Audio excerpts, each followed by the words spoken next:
बिखर कर सार की खुशबू चमन को चूम लेती है। युवा हसरत तिरंगे की गगन को चूम लेती है। सिपाही जब निकलता है वतन पर जान देने को, वतन की धूल उड़ उड़ कर चमन को चूम लेती है। जय हिंद, जय भारत। आदरणीय अध्यक्ष महोदय श्री राम बाबू द्विवेदी जी हमारे बीच है। उनका यह अध्यक्षीय भाषण महान विद्वान पूर्व प्रधानाध्यापक परशुराम इंटर कॉलेज।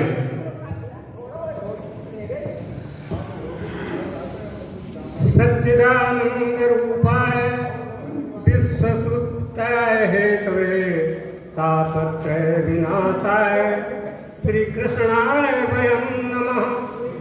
मंचस्थ विद्वजन, मानविंदु उत्थान समिति के अध्यक्ष महोदय, संस्थापक महोदय डॉक्टर वी शुक्ल और हमारे समक्ष बैठे हुए अग्रज और अनुज और विशेषकर हमारे अग्रज श्री राधा कृष्ण जी शुक्ल, सभी को मेरा यथोचित अभिवादन। मैं अपनी बात शुरू करूं उसके पहले मेरा एक श्लोक के माध्यम से निवेदन। उदयति सविता ताम्रः ताम्रः एव अस्तमेति च संपत्तौ च विपत्तौ च महताम एक रूपतः। सूर्य जब उदय होता है तब भी लाल होता है और अस्त होता है तब भी लाल होता है। जो महापुरुष होते हैं वो सुख दुख में समान रहते हैं। इसलिए जब आप लोग आए थे कितना सुखदायी मौसम था और इस समय जाड़ा हो गया है, दुखदायी मौसम है, लेकिन आप महापुरुष हैं, सभी प्रकार के मौसम में एक समान और मेरी बात को सुनेंगे। कल मैं विचार कर रहा था, क्योंकि मैं गीता का नियमित रूप से पाठ करता हूं, तो मेरे मन में विचार आया कि मालवीय जी ने विश्वविद्यालय की स्थापना यह उद्देश्य क्यों चुना। क्योंकि मालवीय जी भी नियमित रूप से गीता का पाठ करते थे और गीता में लिखा हुआ है नहीं ज्ञानेन सदृशं पवित्र में ही। इस संसार में ज्ञान से बढ़कर के कोई चीज नहीं है और ज्ञान का माध्यम क्या है? शिक्षण संस्थान। इसलिए उन्होंने विश्वविद्यालय की स्थापना की और कहा भी गया है किम किम न साधित कल्पलतैव विद्या। विद्या तो एक कल्प वृक्ष है, मनुष्य का क्या नहीं करती है, अर्थात सब कुछ विद्या से ही प्राप्त हो सकता है। अब हम जो मान बिंदु हैं उनमें जो हमारा सबसे प्रिय मान बिंदु है वो गीता है। महाभारत के भीष्म पर्व में व्यास जी ने लिखा है गीता सुगीता कर्तव्या कि मन्ने शास्त्र विस्तरे या स्वयं पद्मनाभस मुख पद्मात निसृत। और गीता गंगोदकम पीत्वा पुनर्जन्म विद्यते। तो गीता सुगीता कर्तव्य, गीता कोई ग्रंथ नहीं है, 100 भाषाओं में अनुवाद हो चुका है, भगवान की वाणी है। गीता को ग्रंथ नहीं मानना चाहिए। और गीता क्या है? गायन करने वाली। और उसको हम कैसे गावें? सुगीता कर्तव्य। सुंदर रूप से उसका पठन पाठन करें, मनन करें कि मन में शास्त्र विस्तरे, अन्य शास्त्रों के विस्तार में जाने की कोई आवश्यकता नहीं है। या स्वयं पद्मनाभस्य, जिसको स्वयं भगवान पद्मनाभ विष्णु जी ने मुख पद्मात निसृता अपने कमल रूपी मुख से स्वयं अपनी वाणी को निकाला है। यहाँ पर आप लोगों के मन में एक प्रश्न उठ सकता है कि गीता तो भगवान कृष्ण ने सुनाई है और यहाँ पर पद्मनाभ विष्णु का नाम ले लिया गया है, तो गलत है। ऐसा नहीं है। भगवान विष्णु और कृष्ण एक को ब्रह्म तुतियो नास्ति, ईश्वर एक है, ईश्वर दो नहीं है। उसके रूप विभिन्न हो सकते हैं। संस्कृत के महान विद्वान बाण भट्ट ने अपने ग्रंथ कादम्बरी के वंदना में लिखा है, रजो जुसे जन्मनि सत्व प्रत्यय स्थितो प्रजानाम प्रणय तमस्पसे अजाय सर्वस्थित नाशयते त्रयीमयाय त्रिगुणात्मने नमः। जो जन्म के समय में रजगुण यानी ब्रह्मा का उद्धारण करता है और प्रजा के पालन के समय में सत्वगुण अर्थात विष्णु का रूप धारण करता है और प्रजा का संहार करने के लिए शंकर का रूप धारण करता है, वो त्रयीमय है। तो तीन रूपों में त्रिगुणात्मने नमः, तीन रूपों में नहीं। अब गीता के विषय में हम कुछ अपनी बात कहेंगे। वेदों का सार महाभारत, महाभारत का सार गीता और गीता का सार उसका अंतिम श्लोक, यत्र योगेश्वरा कृष्ण यत् पार्थो धनुर्धरा तत्र श्री विजयभूत ध्रुवा नीतिर्मतिर्मम। यत्र योगेश्वरा कृष्ण, जहां पर भगवान कृष्ण है और जहां पर धनुर्धारी अर्जुन है वहीं पर विजय होगी, ऐसा मेरा निश्चित मत है। तो यहाँ पर कृष्ण से क्या तात्पर्य है? कृष्ण से मतलब है ब्रेन फिटनेस और अर्जुन से मतलब है बॉडी फिटनेस। जहां पर शरीर और मस्तिष्क दोनों स्वस्थ होते हैं वहीं पर कार्य सिद्धि होती है, क्रिया सिद्धि सत्य भगवान। तो ये गीता जो है ये ग्रंथ नहीं, और गीता में जो पहला श्लोक है, प्रथम अध्याय का पहला श्लोक, धर्म क्षेत्रे कुरुक्षेत्रे समवेता युत्सवा मामका पांडवा से किम कुर्वत संजय। पहला शब्द क्या आया है? धर्म। और गीता के 18वें अध्याय का अंतिम श्लोक क्या है? यत्र योगेश्वरा कृष्ण यत्र पार्थो धनुर्धरा तत्र श्री विजयभूत ध्रुवा नीतिर्मतिर्मम। तो धर्मम और मम, इन दोनों शब्दों को जोड़ दीजिए। धर्म क्या है? धर्म ही मेरा है। इस संसार में जिनको हम वस्तुओं को, पदार्थों को, धन नाम को, परिवार को जिनको अपना मानते हैं, ये हमारे कोई नहीं है। हमारा वही है जो हमारे साथ रहे। धर्मम, धर्म ये है जो अंत तक मेरा साथ देता है। इसलिए जो वस्तु हमारा साथ देती है वही हमारी है, बाकी कुछ नहीं है। क्योंकि मृतम शरीरम उत्सृज काष्ठलोष्ठ समम छितौ विमुखा बांधवायांति धर्मस्तम अनुगच्छति। जब हम मर जाते हैं तो हमारे शरीर को उठा करके हमारे जो प्रियजन हैं वो स्मशान में दाह संस्कार कर देते हैं और विमुखा बांधवा, मुंह फेर करके चले जाते हैं, पीछे नहीं देखते। कौन साथ में जाता है? धर्मस्तम अनुगच्छति, केवल धर्म ही साथ में जाता है और कोई नहीं जाता। और धर्म है क्या? धार्यते ही धर्म, जो धारण किया जाए वही धर्म है। और धर्म के लक्षण क्या है?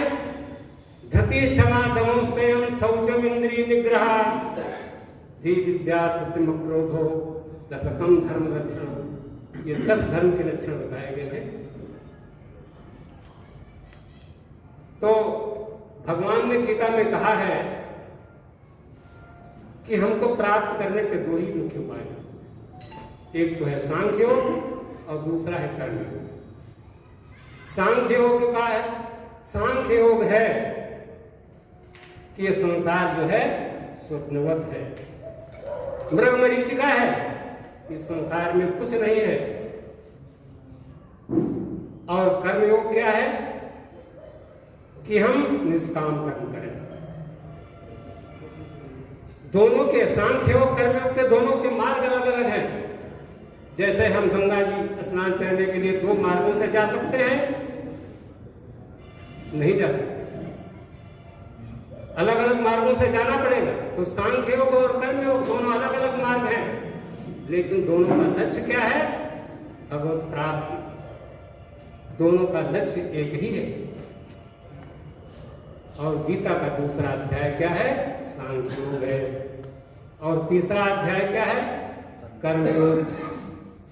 और दूसरे अध्याय का पहला श्लोक क्या है? तम तथा कृपया विश्वम अस्मपूर्णा कुलेक्षणम विषेदंतम इदम वाक्यम उवाच मधुसूदन। जब अर्जुन युद्ध के मैदान में गए तो वहां पर अपने सगे संबंधियों को देखा तो क्या हुआ? उनके आंखों में आंसू भर आए और बहुत दुखी हुए। और विषेदंतम दुखी होकर के भगवान से कहने लगे मैं युद्ध नहीं करूंगा। तब भगवान कृष्ण ने उनको समझाया। और दूसरे अध्याय का ये तीसरा श्लोक जो गीता की कुंजी है, क्लैब्यम नास्म घमा पाठ नैतत्व पद्धति क्षुद्रम हृदय दौर्बल्यम त्यक्त्वा उत्तिष्ठ पन्थ। क्लैब्यम नास्म घमा पाठ, हे अर्जुन तू नपुंसकता को मत प्राप्त हो, ये तेरे लिए उचित नहीं है। क्षुद्रम हृदय दौर्बल्यम, हृदय की तुच्छ दुर्बलता को छोड़ करके उठो और युद्ध करो। डोंट लूज योर कॉन्फिडेंस, अपना धैर्य मत खोइए। धैर्य धना ही साधवा, धैर्य ही मनुष्य का, समझे? धैर्य ही मनुष्य का सब कुछ है। धीरज धरो पुत्रो पारा नो तो डूब मरो मझधारा, धैर्य ही सब कुछ है। तो इस प्रकार से उनको बहुत समझाया। इसके बाद में कहने लगे कि 11वां जो श्लोक है दूसरे अध्याय का, अशोच्यान अशोचस्तम प्रत्यावादां सुभाषिते अवतासुं सुनान सोचन। हे अर्जुन, तू उन लोगों के विषय में सोच रहा है जो मर चुके हैं या जीवित हैं। उनको उनके विषय में शोक नहीं करना चाहिए, क्योंकि आत्मा ये अजन्मर है। न जायते प्रियते वा कदाचित् नान्य भूता भक्तो न भूया अजो नित्यं शाश्वतोऽयं पुराणो नान्यते हन्य माने शरीरे। ये आत्मा अजर और अमर है, ये शरीर के मरने पर मरता नहीं है, क्योंकि जातस्य ही ध्रुव मृत्यु और ध्रुवम जन्म मृतस्य च तस्मात् परिहारार्थे न तुम सोचते मरते। जो पैदा हुआ है संसार में उसकी मृत्यु निश्चित है, और जो जन्मा है जातस्य ही ध्रुव मृत्यु, पैदा हुए की मृत्यु निश्चित है, जो मरा है उसका जन्म निश्चित है। इसलिए यूनिवर्सल ट्रुथ है, सार्वभौम सत्य है। इसलिए हे अर्जुन, तू इसमें शोक करने के योग्य नहीं है। इसलिए कर्मण्येवाधिकारस्ते मा फलेषु कदाचन, कर्म करने का तुम्हारा अधिकार है, फल पाने का अधिकार नहीं है। क्योंकि कर्मजं बुद्धियुक्ता ही फलं त्यक्त्वा मनीषिणा जन्म बंध विनिर्मुक्ता पदं गच्छन्ति अनामयम्। जो मनुष्य फल की इच्छा त्याग करके कर्म करते हैं, निष्काम करो, यानी मेरे ऊपर जो भी काम करें, मैं अर्पित मनो बुद्धि, मन और बुद्धि मेरे में अर्पित करके और अपना काम करिए, इसके आगे कुछ नहीं। फिर तीसरे अध्याय में आगे कर्मयोग में मनुष्य किसी समय भी बिना कर्म करेंगे नहीं तो शिक्षण जात तिष्ठत कर्म कृत। मनुष्य इस संसार में बिना कर्म किए एक क्षण भी नहीं रह सकता है, क्योंकि भगवान ने कहा है मम वर्तमान वर्तते मनुष्य पाठ सर्वसा। मनुष्य सब प्रकार से मेरे मार्ग का अनुसरण करते हैं। अगर मैं काम न करूं तो प्रकृति का ये संचालन ही रुक जाए, जीव को पाचन कैसे हो सकता है। इसलिए मनुष्य मेरे ही मार्ग का अनुसरण करते हैं। चौथे अध्याय में धर्म संग्राम भारत अभ्युत्थान धर्म से तदात्मान संजाम्यम। जब जब धर्म की हानि होती है और अभ्युत्थान धर्म से धर्म का वो होता है, तब तक मैं जन्म लेता हूँ। परित्राणाय साधूनां विनाशाय च दुष्कृतां धर्म संस्थापनार्थाय संभवामि भूये। रामायण में तुलसीदास ने भी कहा है, जब जब हो धर्म की हानि बाढ़ असुरधम में वाणी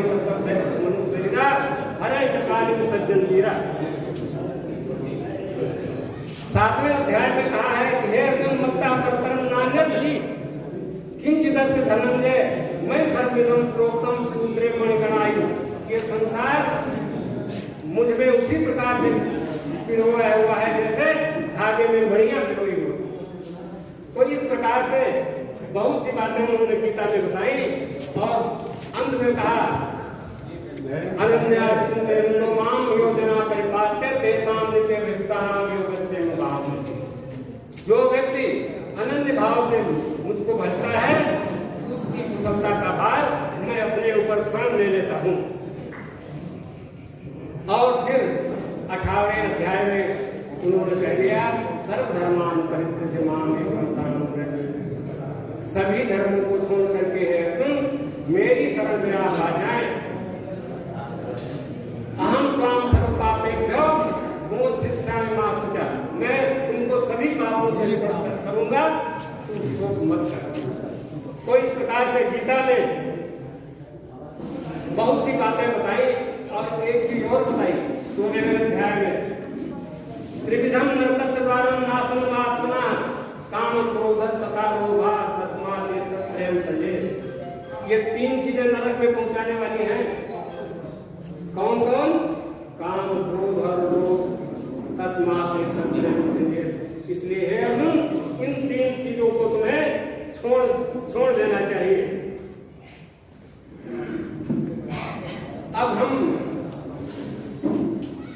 तुलसीदास के रामायण के विषय में भी कुछ रामचरितमानस के विषय में कुछ कहना चाहते हैं कि रामचरितमानस की जब रचना तुलसीदास ने की तो काशी के विद्वानों ने बड़ा विरोध किया। कहा रामचरितमानस नहीं, ये वेद पुराण ये सब श्रेष्ठ है। बड़ा विवाद चला, मारपीट की नौबत आ गई। तो ये निश्चित किया गया कि इसका निर्णय काशी में भगवान शंकर से कराया जाए। शंकर जी के मंदिर में क्या किया गया? सभी वेद पुराण नीचे रखे गए, तो ऊपर रखे गए, रामायण नीचे रखी गई, कपाट बंद कर दिए गए और सुबह जब खोला गया तो रामायण सबसे ऊपर रखी गई थी।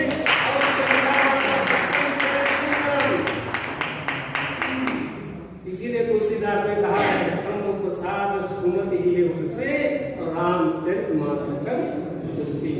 इसलिए उन्होंने प्रथम बालकांड में भवानी शंकर वंदे श्रद्धा विश्वास रूपिणों व्याख्यान बिना प्रसन्न सिद्धा शांतस्तमीश्वरम।